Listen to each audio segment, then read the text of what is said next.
In the heavy silence of the room, my breaths echoed loudly and irregularly. With trembling hands, I flipped through old pages filled with memories. With each line I read, a distant yet painful past unfolded before my eyes like a black and white movie. I am Lena, a woman whose youthful years were cast into the shadows of fear and despair. But this is only a part of my story. My story is a life story, a long battle with dark shadows that threaten me at every moment. Today, with a broken heart but a liberated spirit, I've decided to recount everything. When I was 18, my father forcefully married me off. It was 1981 when I went to his house in a wedding dress, but what a house it was. It was a prison. On the very night of the wedding, until I reached the house, I was beaten by him and cried myself to sleep on the pillow. The next morning, I attended the post-wedding celebration ceremony. That day, despite all its difficulties, eventually ended. My husband, Henry, owned a repair shop and was always at work. He was 10 years older than me, and we lived in a modest house in the city center. My mother-in-law lived on the upper floor, and my brother-in-law, Liam, on the lower floor.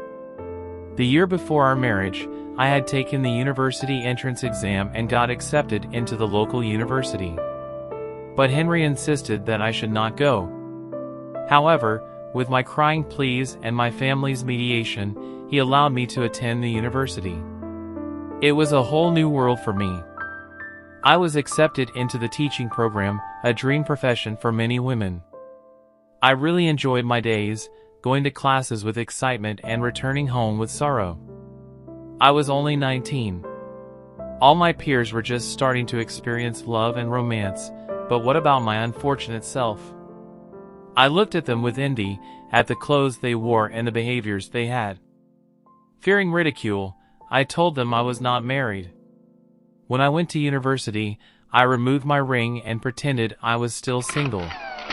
But little did I know, Henry's cousin was attending some of the general education classes with us. I was terrified he might say something, perhaps mock me for not admitting I was married. But really, it was a matter of pride for me not to admit that Henry was my husband. Maybe if I had married for love, I would have proudly told the whole world that Henry was my husband. Anyway, the days when I was in the same class as Henry's cousin were like death to me because I had managed to get along with some guys and girls at the university and we had formed a group. As usual, we were sitting together when Henry's cousin came over and looked at us with a smirk. "Lady Lena, having a good time?" he said. I stood up shakily while everyone's eyes were on us. I replied, "Hello." He sneered and asked, "How's dear Henry?" I glanced at the others, who were staring in shock, and said, "He's fine, sends his regards." He left without another word. I prayed he wouldn't say anything to Henry. I sat back down with the others, all of them staring at me. I tried to play it off, but to no avail. That day, when the classes were over, I took a taxi home. Opening the fridge, I grabbed a bottle of water and started drinking when suddenly I saw Henry watching me. Frightened, I choked on the water and started coughing. As I was choking, Henry hit my back hard, and I could breathe again. Tears streamed down my face. In that state, I moaned, "Why are you home?" His brows were furrowed. "I wanted to come home, it's my house." I nodded, took out the pots with last night's food, undressed, and threw my clothes on the floor. Henry was incredibly angry, and I didn't know why. I was terrified he might have heard something from his cousin. I served the food, and Henry didn't touch his. I sat down indifferently to eat when he suddenly pushed the table away with his foot. I got angry. "Why are you messing up the table?" He shouted, "Instead of this nonsense, tell me who that guy was you were all over." I looked at him, confused. I didn't understand what he meant. "Which guy?" Before I knew it, he grabbed my hair, threw me under him, and I screamed in pain. My hair felt like it was being ripped out. I screamed, "Let me go, Henry, what are you talking about?" He sat next to me, still gripping my hair, twisted it, and said, "What am I talking about? You harlot, didn't I tell you the condition for going to university was to keep your head down? Didn't I?" In pain, I was squirming under him. "Why did you say that? I swear I didn't do anything, He slapped me across the mouth. "Don't lie to me, you wretch." I could distinctly taste the blood in my mouth and didn't know how to prove to him that I hadn't betrayed him. Curse his cousin for wreaking havoc in my life. That day, if it hadn't been for my father-in-law saving me, I would have died under Henry's beatings. After my father-in-law's intervention, Henry left the house. In that house, only my father-in-law cared for me. I sat in the corner, crying over my misery and wondering what kind of calamity had befallen my life. As my father-in-law went out to talk to Henry, my mother-in-law came in and said, "You finally got what you deserved. You're too much for my son. That's what you get for marrying him. Do you see who controls the world now?" I looked at her with tearful eyes, wanting to say something, but my father-in-law shouted at her, and she left. My father-in-law asked, "Are you okay, my dear?" I cried and asked him to call my father. He said, "Wait, my child, we can handle this ourselves." I wiped my tears with one hand, as the other was in so much pain that I couldn't move it. Henry's father said to get up, he would take me to the hospital. I said, "Thank you." Reluctantly, I went to the hospital with him. He was truly an angel without wings. At the hospital, my face required stitches, and my arm was dislocated. My father-in-law said, "If you want to file a complaint, do it. Don't let him get away with this." But I refused. I wanted to deal with Henry myself.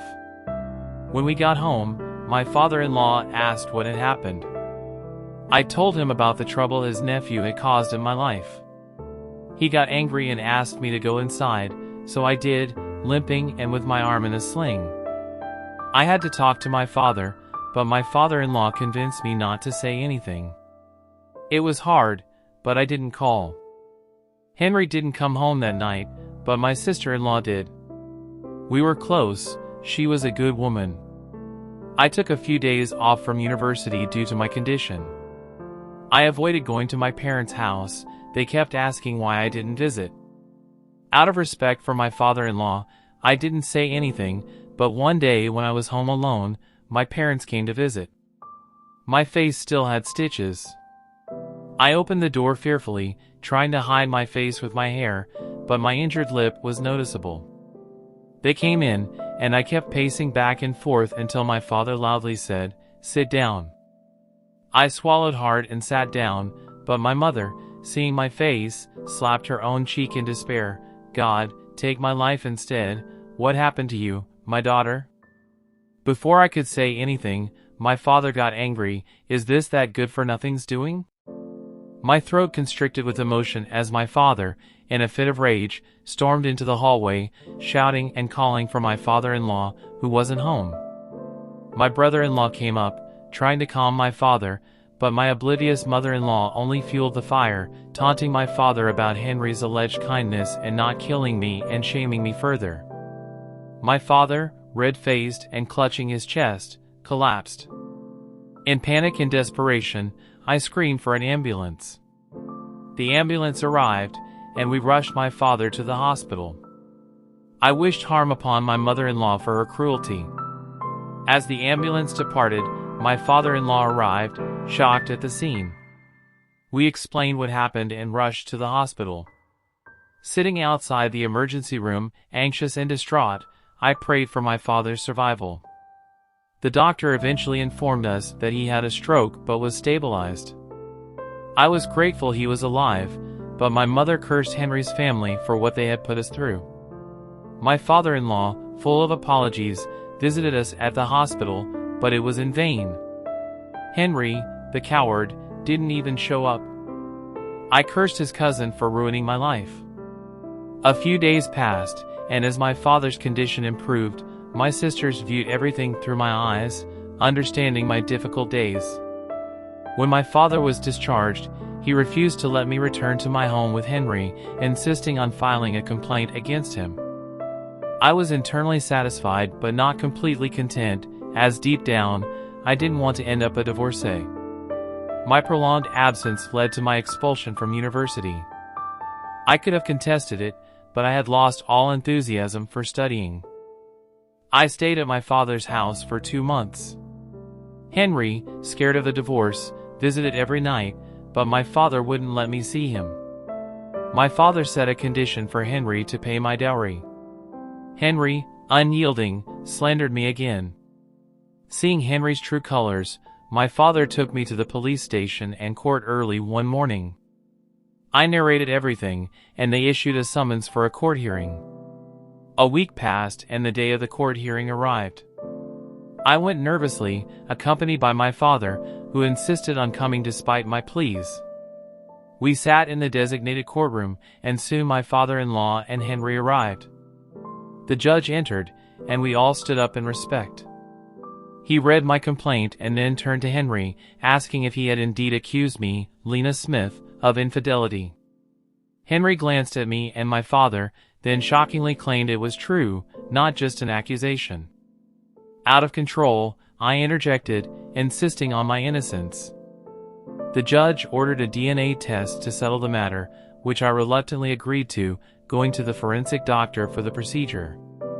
Meanwhile, I pursued my dowry of 114 gold coins and filed a complaint for the physical abuse I had endured. The DNA results came back, proving my fidelity.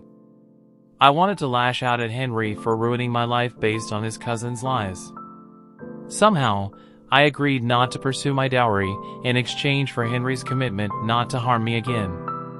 We were sent back home, but I was not content. I couldn't bear the thought of being a widow at 20. Back at home, I demanded Henry to find us a separate house, away from his troublesome mother. Initially, he refused, but remembering the potential consequences, he agreed. We rented a house with a yard near my parents' home. I felt a sense of peace, away from his mother's interference. Our life improved significantly, Henry mended his ways, and I was busy and content, no longer dwelling on my university expulsion. Henry's business thrived, he even bought a car. On my birthday, he surprised me with a BMW and a romantic outing, something I never expected from him. My father visited us every 3 days, often urging me to leave Henry if there were problems. He even cried in front of me, regretting his decision to marry me off to Henry. But I behaved as though the troubles didn't matter to me. At 22, I discovered I was pregnant. It was a sweet feeling, knowing a tiny being was growing inside me. Eagerly waiting for my test results, I planned to show them to Henry and share our joy.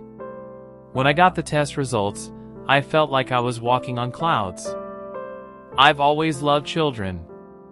I took a taxi home, cooked Henry's favorite dish with care, tidied up the house, and waited eagerly for him. I planned to go for an ultrasound the next day and hoped Henry would join me. I caressed my belly, whispering welcomes to the little one who had just entered our lives. It was around 4 in the afternoon when Henry arrived. I sat upright, hiding the test results behind me, and busied myself in the kitchen. Henry entered, looking exhausted. I greeted him warmly, and he began unbuttoning his shirt, asking what was for dinner.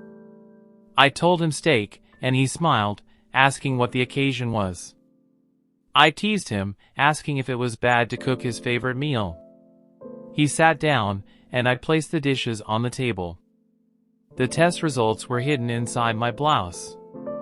I looked at him smiling and said, "We have an extra guest joining us today." He frowned, asking who had come and why they hadn't joined us for dinner. I laughed, saying they would join us in about 9 months. He looked at me, puzzled, then I placed the test results on the table.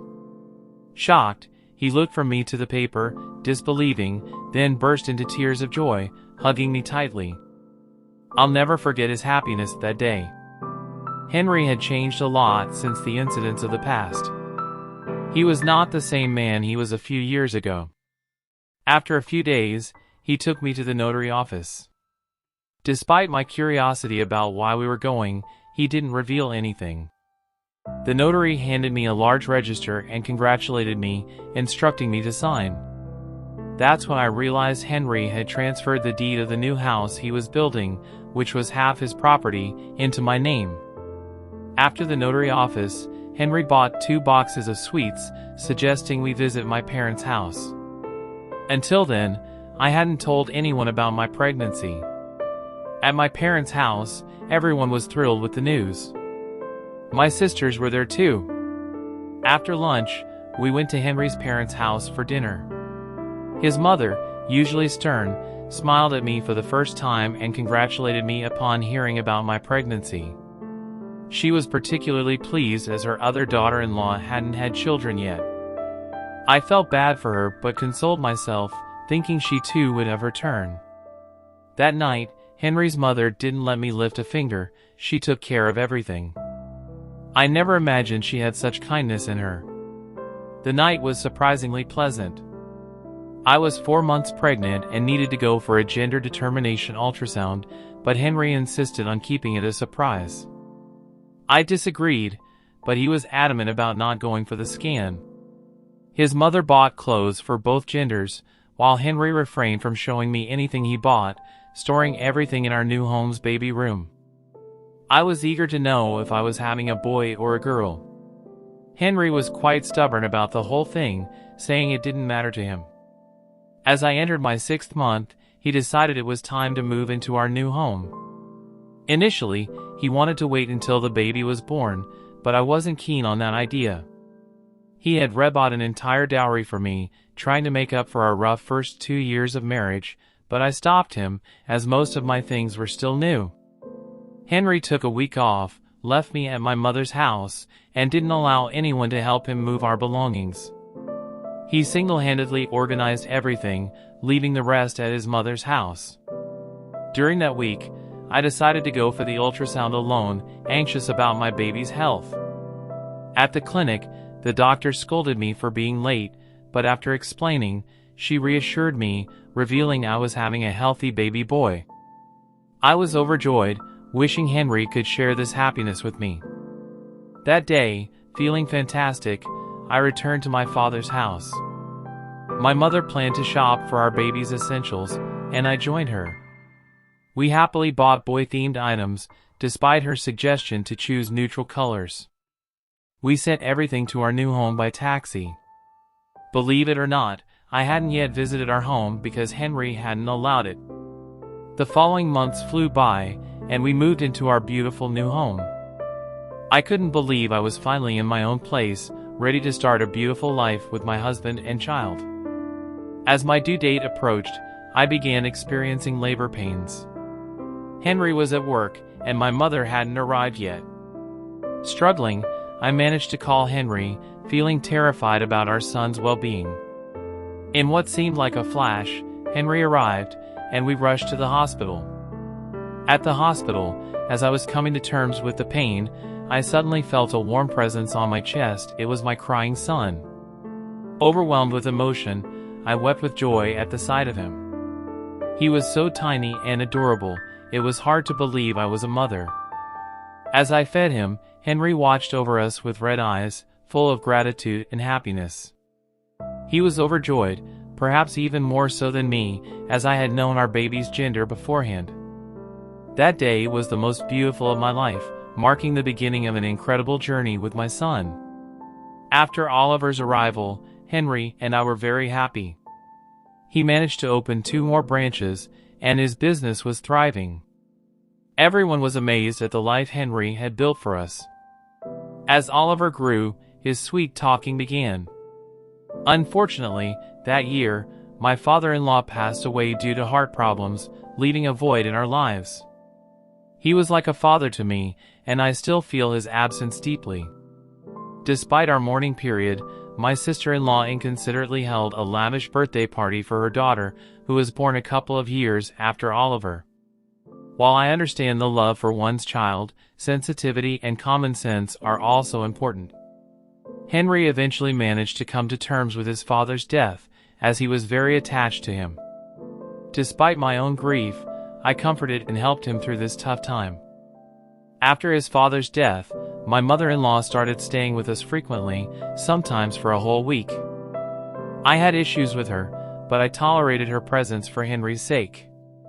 However, her behavior worsened over time, and I observed her encouraging Oliver to misbehave and annoy me. It was ridiculous how she instigated a 4 or 5-year-old against his mother. Oliver, being an obedient child, was influenced by his grandmother's words and started acting out more. I was at my wit's end and discussed this with Henry. Initially, he was defensive, saying his mother had a right to be in our home, but after a year, even he grew tired of her prolonged stay. We argued when he seemed indifferent to her negative impact on Oliver's upbringing. I decided to remain silent, and a week passed without resolution. One evening, I invited my parents over for dinner. I started cleaning the house early in the morning. My mother-in-law woke up and complained about the noise, questioning my actions.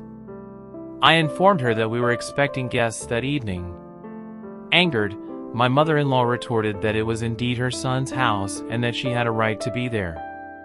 I couldn't hold back any longer and reminded her that half of the house was legally mine and the other half belonged to our son. I pointed out how she had been living with us for a year without any objections from us. Ignoring her sarcastic response, I continued with my preparations. Oliver kept going to her room, but I made sure he stayed away from her. The rest of the day went smoothly, and I eagerly awaited Henry's return from work. As usual, I greeted him and helped him with his coat. He asked about his mother, and I simply replied that she had been in her room since morning. Henry asked Oliver to call his grandmother for dinner. As we were setting the table, Henry noticed my efforts and playfully commented on my appearance.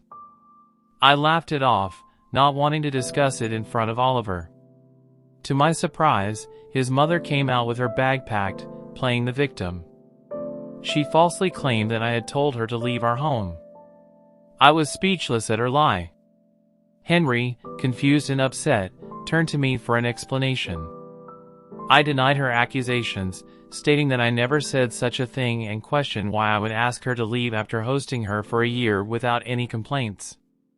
Henry, torn between us, couldn't say much. His mother played the martyr, saying she didn't want to be a burden anymore.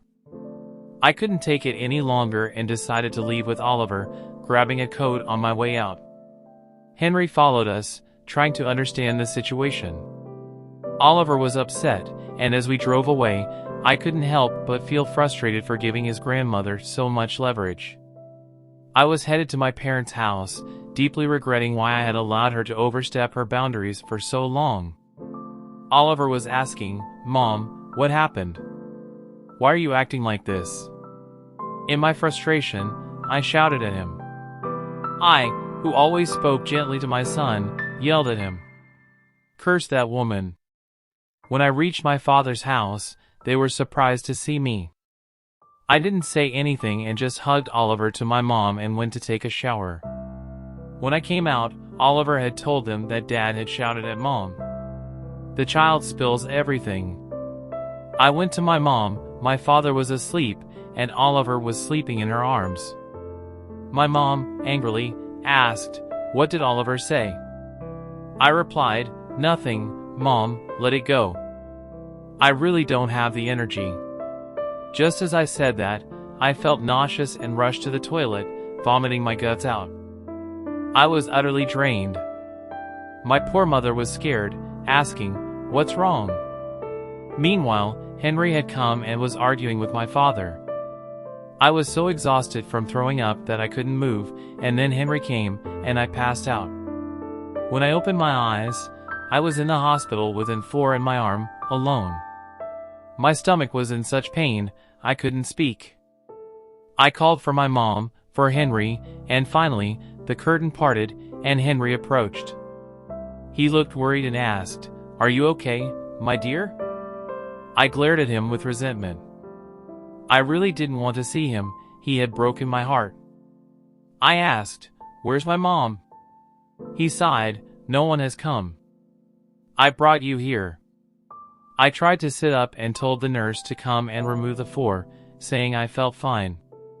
He put his hand on my chest to help me lie down, but I screamed, "Henry, don't touch me." He stepped back, annoyed, just as the nurse arrived. "Ma'am, calm down, what's wrong?" she asked. I apologized, and she checked my 4. Then the doctor arrived and looked at Henry, asking, "Are you this lady's husband?" Henry said, "Yes." The doctor smiled, "Congratulations, your wife is pregnant." I was shocked. Was I pregnant again? Henry was silent at first, then incredulously asked, "Really, doctor?" The doctor confirmed and left. Henry's grin was ear to ear with joy. He hugged me tightly, thanking me, but I was still upset with him. However, I was happy about becoming a mother again. That day, because of the pregnancy news and our shared joy, we reconciled. Henry apologized profusely for his mother's behavior. I was glad she had finally lessened her presence in our lives. Henry was on cloud 9. He had often said he wanted another child, unlike the first time when he didn't mind either way. This time he kept saying he wanted a daughter. Honestly, I too really wanted a daughter. Somehow, whether by God's listening or something else, our child turned out to be a girl. After 9 months of waiting, God blessed Henry and me with a beautiful daughter. Oliver was initially jealous of her but gradually warmed up to her.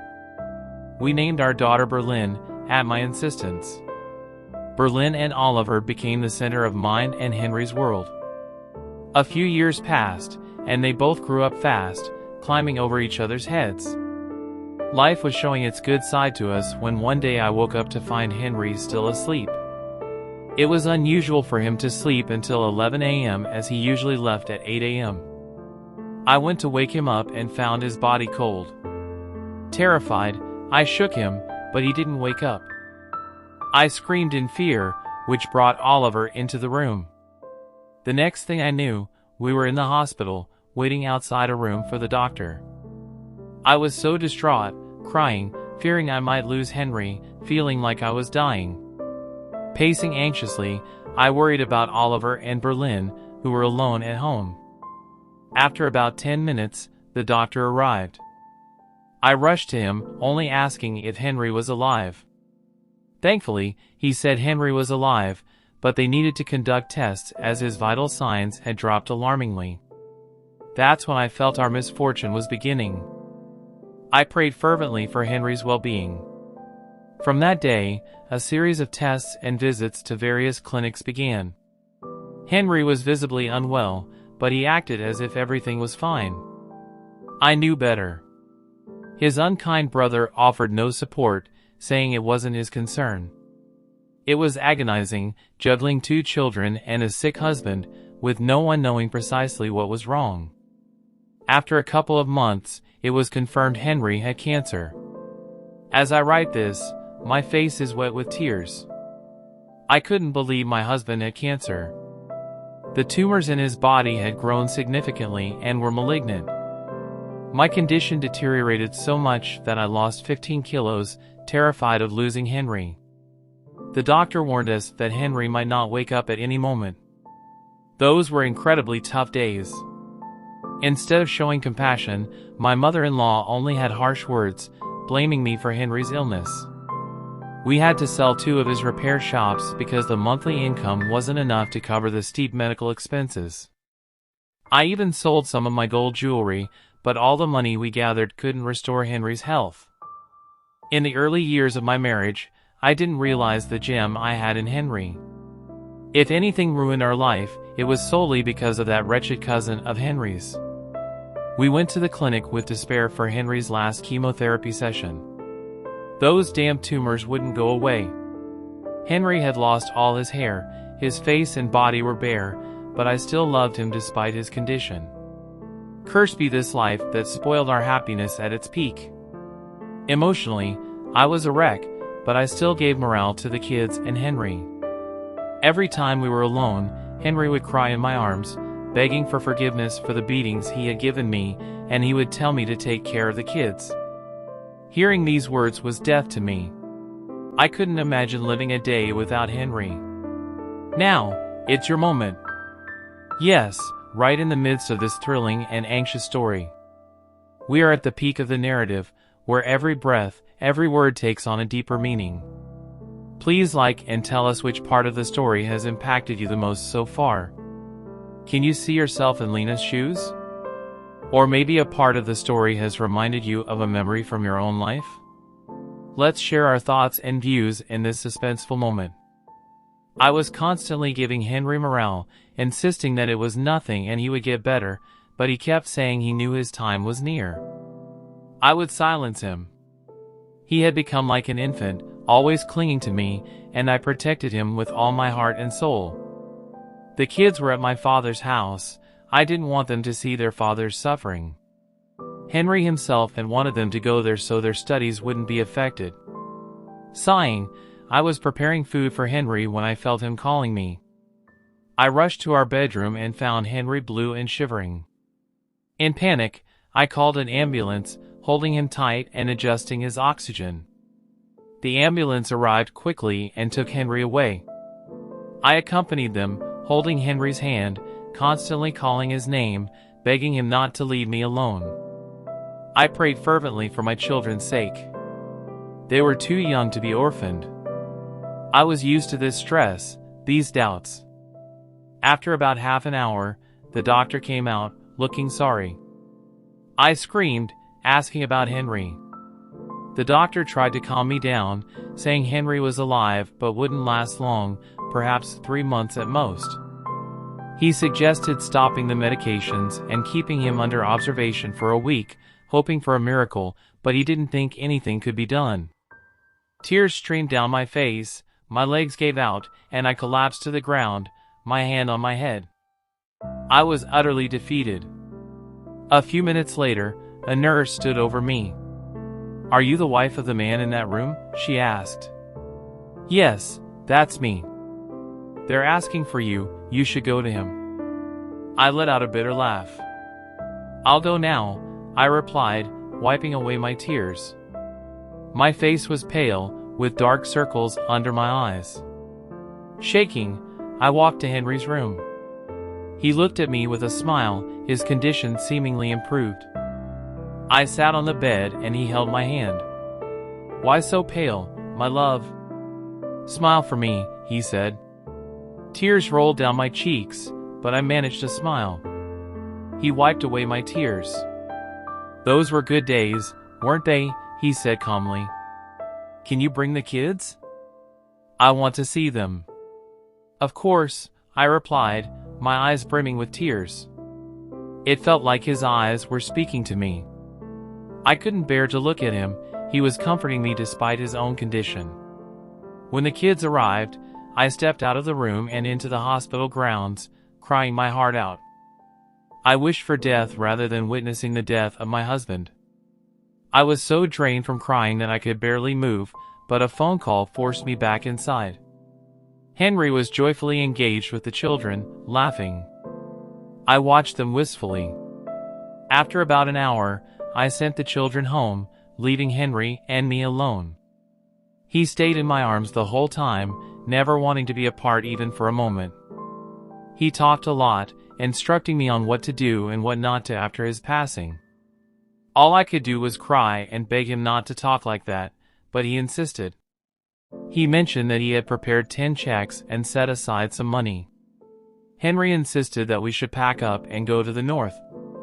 Initially, I resisted, but seeing his spirit and condition, I agreed, and we set off. During the journey, Henry talked and laughed so much that it was infectious. We reached the quaint villa in the north that Henry had recently bought but never had the chance to visit due to his illness. I quickly set up our belongings and the villa was beautiful. Burfin was squealing with delight the entire time. After resting for a while, Henry woke me up and suggested we go to the beach alone. Unsure, I woke Oliver up and asked him to look after his sister until we returned. I settled Henry in his wheelchair, covering him with a blanket and adjusting his woolen hat. Ever since his hair fell out, he always wore a hat to avoid upsetting the kids. We left the villa and slowly made our way to the beach. Along the way, Henry recited poetry to me, something he had never done in our 14 years of marriage. When we reached the beach, which was desolate, I stood beside Henry, who looked up at the cloudy sky and then at me with a smile. "You know, Lena, I fell in love with you the day I came to propose. I just didn't know how to tell you," he said. "I couldn't believe our life together was real until Oliver was born. Lena, forgive me. If I had even thought for a second that I would get this sick, I never would have approached you. Thank you for being the man behind me and our kids for these 2 years." Tears streamed down my face as I held his hand, urging him to talk about happier things. Henry laughed through his tears, leaning back in his wheelchair. I gazed at him when suddenly his hand felt clammy and cold. At first, I thought he was just admiring the sky, but when I went closer and shook him, I realized he wasn't breathing.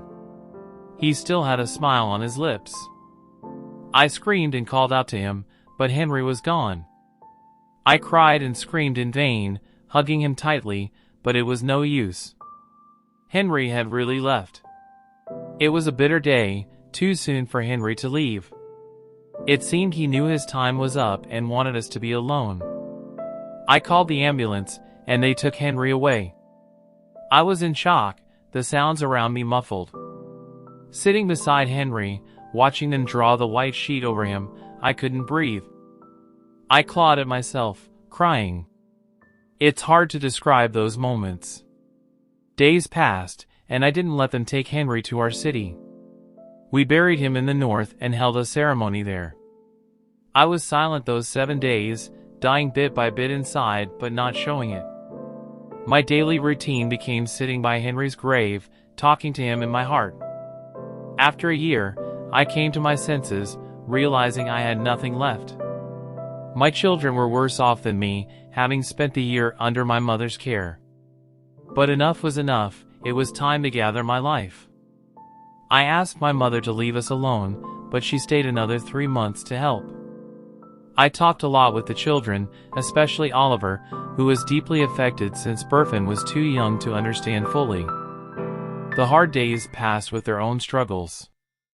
People who had checks from Henry respected his memory and didn't talk about money until almost a year later. But a month before the anniversary of his death, they started showing up.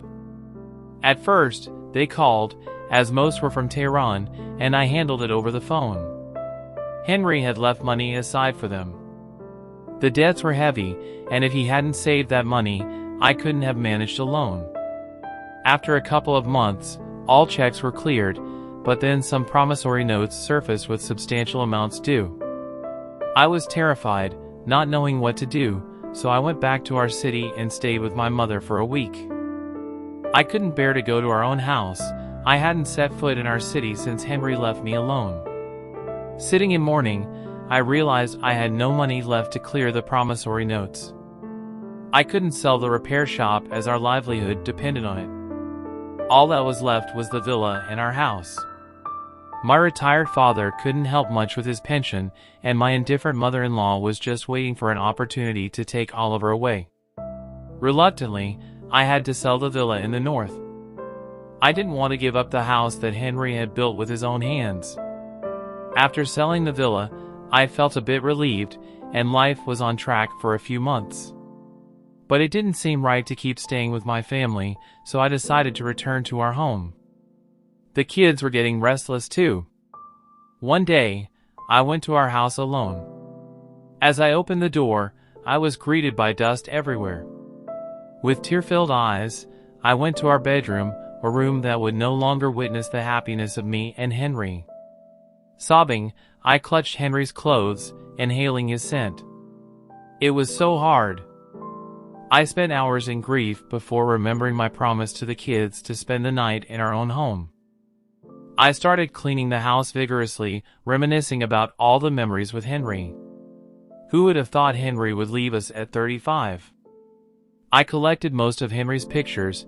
I didn't want to upset the kids' spirits. I picked them up in Henry's car, and they were delighted to be back, though Burfin seemed withdrawn.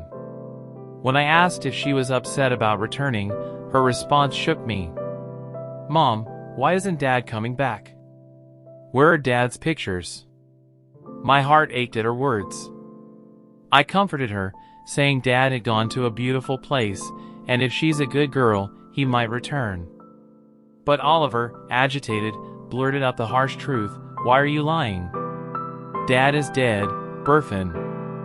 He's not coming back." I scolded Oliver and comforted Burfin, telling her Dad might come back if she's good. After dinner, I went to talk to Oliver. I didn't know what to say that could both relieve my heart and not hurt his pride. "Oliver," I said gently, "what you said earlier wasn't nice. Burfin is too young to understand." He had tears in his eyes. I kissed his forehead. "Let's forget about all this. How about pizza for dinner?" His teary eyes smiled in agreement. I went to Burfin's room and found her crying quietly in bed. It was heart-wrenching. I hugged her, and though she resisted at first, she calmed down after talking about Dad coming back. The mention of pizza made her momentarily forget everything. They enjoyed the pizza together, but I couldn't swallow a bite. My heart was heavy with grief, seeing Burfin holding onto a picture of Henry she had found. I realized then, no matter what, our lives were forever changed. I kept reminiscing about the good days with Henry, like the day I first came to this house, the days when Oliver and Burfin were born, the celebrations we shared, and many more joyful moments that had turned into memories. It was late at night. I couldn't bear to sleep alone, so I cuddled with the kids on the bed where Henry and I used to sleep. From that day on, our new life began. The year we had spent in the north didn't really resonate with me anymore. I needed to find a job. I couldn't stand being idle. However, I couldn't find anything suitable. With the monthly income from the repair shop, I made sure Oliver and Burfin lacked for nothing. 2 years after Henry's death, I heard rumors that my mother-in-law wanted to marry me off to Henry's brother. Initially, I didn't take it seriously, but then my mother called, saying my mother-in-law had come proposing. I was in shock. How could she even think of marrying me, a widow with 2 children, to a man who already had a wife and 2 kids? The thought disgusted me. After my mother hung up, I left the kids at home and confronted my mother-in-law at her house. She smugly opened the door, and I lost it. I vented everything I had held in, asserting that she would only see my children in her dreams. She smirked back, saying she might not get me, but she would take Oliver from me one way or another. I retorted that as their mother, they would only leave me over my dead body. Driving back home, I pondered over the situation. My father-in-law was gone, so legally she couldn't take Oliver. But his brother was still around. My mind was racing, protective of my children. Then, a check for $100 million became due. Despite my efforts to find out who the account holder was, I faced evasion and never got a straight answer. I was furious and went to the bank. Hearing Thomas's name, Henry's cousin, brought me some relief. I thought I could persuade him to give me more time. I couldn't cut corners with my kids' needs or sell the repair shop. I managed to contact him, and he agreed to meet in person. Despite my hesitations, I went to his office. I hadn't seen him since that day at the university, still holding a grudge for what he did back then. I arrived at his office. He had become a lawyer, and there I was, left with nothing. I quickly got to the point about the check. Thomas smirked, saying he needed the money. I sneered back, doubting he needed it with his lavish lifestyle. He shrugged off my remark, pointing out that I seemed incapable of arranging the amount. He was right. If Henry were alive, we would have had 10 times that amount. I was stuck, unable to sell the repair shop for more than $78 million. Thomas gave me a week's extension, but I couldn't meet his demands. I returned home, mentally exhausted, wishing for death to escape my misery, but then thought of my children. If I died, I wouldn't sell our home, Henry's legacy. I was trapped. That week passed in agony. I managed to sell the repair shop for $78 million, but Thomas refused to accept it in installments. Desperate, I even considered a loan but had no guarantor. One afternoon, Thomas arrived. I got into his car, and he spoke up. "Listen, Lena," he began, and I frowned. "I've been in love with you since I was 20. I was a nobody then, without money. I came to propose to you, but your father rejected me. My aunt and mother also tried but were turned away. Then Henry, that fool, heard about it and rushed to propose to you himself. I begged him, cried to him, swore to him that I loved you and didn't want to lose you. But he betrayed me and married you within a week. I never wanted to tell you this, but now it's time you knew." I cried, not knowing why. I always thought Henry loved me since he came to propose, but my heart didn't want to think badly of him. I truly loved him, and he showed me his love too. I firmly said, "So what? You're telling me this after 20 years, for what?" He smirked. "Henry's love blinded you, didn't it?" I shouted, "You're just a psychopath. If you loved me, you wouldn't have gone to Henry with those lies causing me agony." He yelled back, admitting his actions were to make Henry leave me so he could have me. I was disgusted. "You thought I might be whipped or stoned for this, and you still went through with it?" I just wanted time for Mr. Thomas to arrange the money. He lit a cigarette and said nothing. I opened the car door, though it felt like death, but I was ready to sell my house to be rid of his debt. He looked at me sternly. "Be ready with the full amount by 7 a.m. tomorrow." He drove off as the door slammed shut. I felt utterly defeated. With trembling legs, I entered the house, feeling wretched. I sat in the yard, crying my heart out, wondering what to do. After an hour of tears, I left the kids at home and went out, feeling like a corpse, desperately seeking a buyer for the house. But it was a bad time. The housing prices had plummeted. A sleazy man at a real estate office suggested I sell at a loss, but I refused and was thankful I did. I returned home, disheartened and not in the mood for the kids. I longed for Henry. I sighed and went to our room, telling the kids to leave me alone. I broke down, not wanting to betray Henry, yet not wanting to disappoint my children. I cried all night, praying for a way out. The next evening, it was all over. The man was about to default on the promissory note. My phone rang. It was Thomas. "Have you made up your mind?" "I'm heading to the bank. My agent is arranged to come." Crying, I said, "Wait, let me sell the house. There are no buyers." "I swear, I'll sell it and give you the money." He insisted on having the money now, or accepting his offer to marry him and cancel the debt. I was at my wit's end, begging Thomas, but he hung up. I banged my head against the wall, calling out to God. 2 hours passed, and the bank called, but I admitted I couldn't pay and hung up. Thomas arrived with an officer. I refused to surrender and asked to take my children to my mother's, but they didn't allow it, and my kids ended up at the police station. I kept crying and cursing Thomas. At the police station, my father arrived, ashamed. I asked him to take the kids and follow up on selling the house.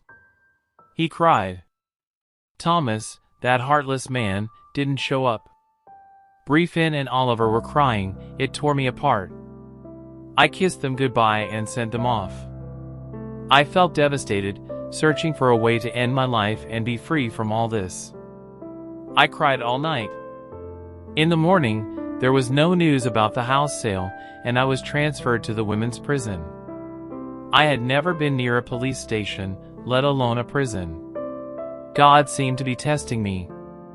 I entered the prison with my head down, begging the guards to put me in solitary, but it was to no avail. I lay down on the bed, surrounded by rude and brazen women. After 3 days with no news, I was told I had a visitor. Thinking it was my father with good news, I went nervously to the visiting room, only to find Thomas. He shouldn't have been allowed, but his influence got him in. I looked at him with disgust. "What do you want from me?" He gestured for me to sit down, and I did, avoiding eye contact. He then spoke softly. I burst into tears, not knowing why. I always thought Henry loved me, that's why he proposed. But deep down, I didn't want to think badly of him. I truly loved him, and he showed me love in return. Forcefully, I said, "So what? You're telling me this after 20 years? He sneered. "Henry's love blinded you, didn't it?" I yelled, "You're just a sick man. If you loved me, you wouldn't have told Henry lies to make him miserable." He shouted back, "Do you know what it's like to see the love of your life marry someone else? The officers warned us."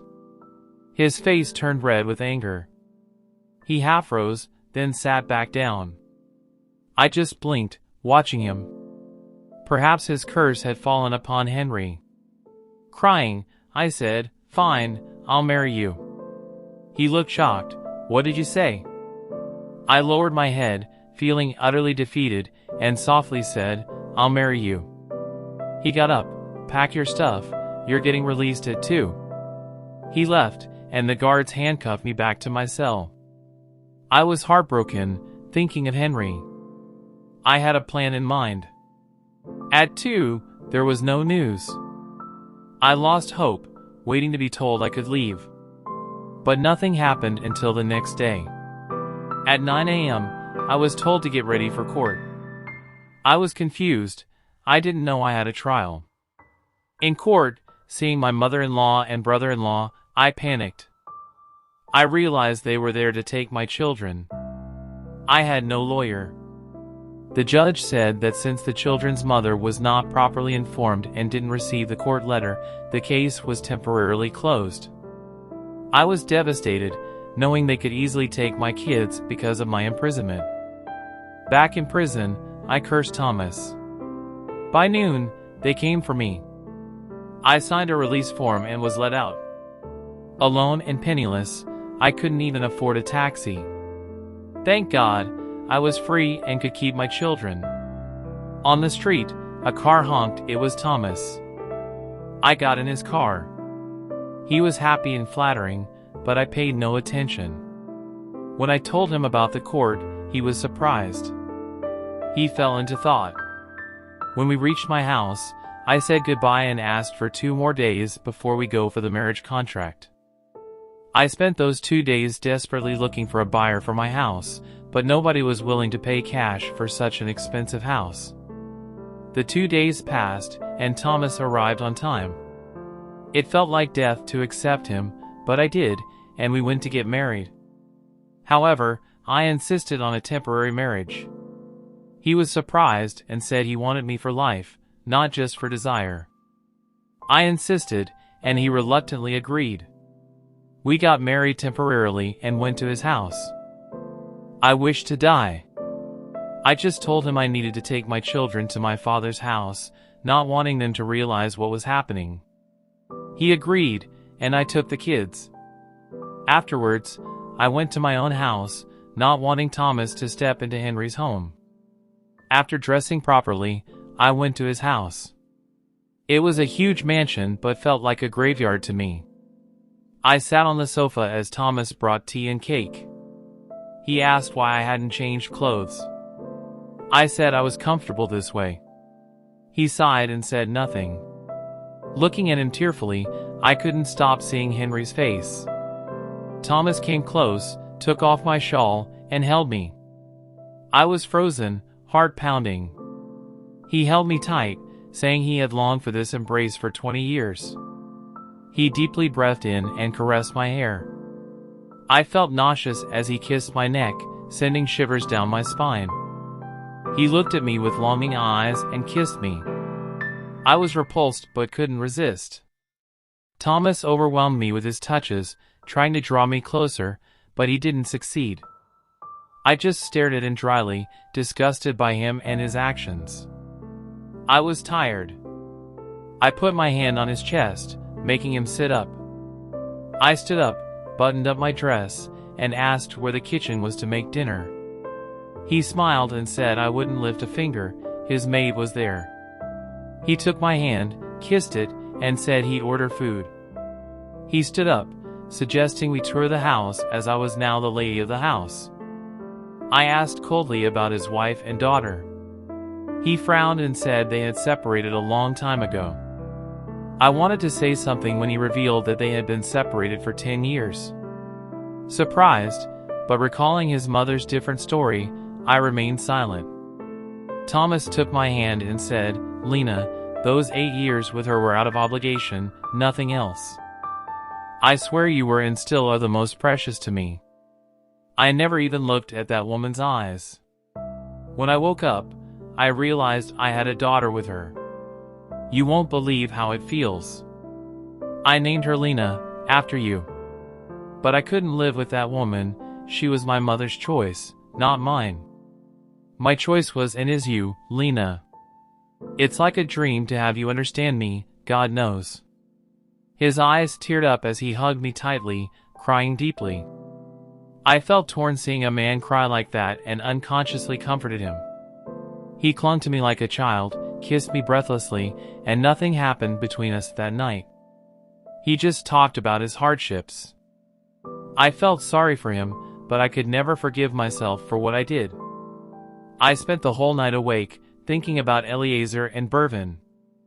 From the next day, Thomas started taking care of my affairs and became my lawyer. I brought the kids to live with me, telling them to keep it a secret. My parents grew suspicious of my whereabouts, but I kept it hidden. Thomas was afraid I'd leave him alone, so he hadn't torn up the check. I was caught between two choices. With Thomas's help, I managed to keep the children with me and became their guardian. We eventually had a permanent marriage, and I informed my parents, who were initially upset but accepted it seeing Thomas's situation and the children's happiness. Our life together was good, though we had no relationship for the first 3 months. Thomas said he wouldn't let desire overcome him until my heart was clear with him.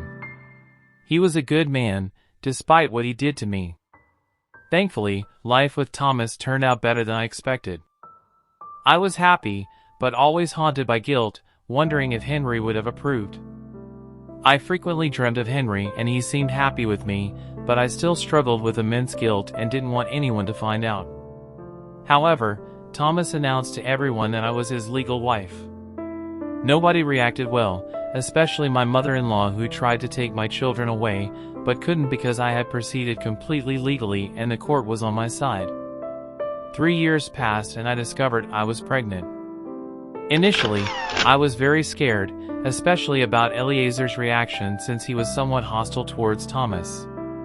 It was a sensitive age for him, but with a psychologist's help, we were working to get the kids accustomed to Thomas.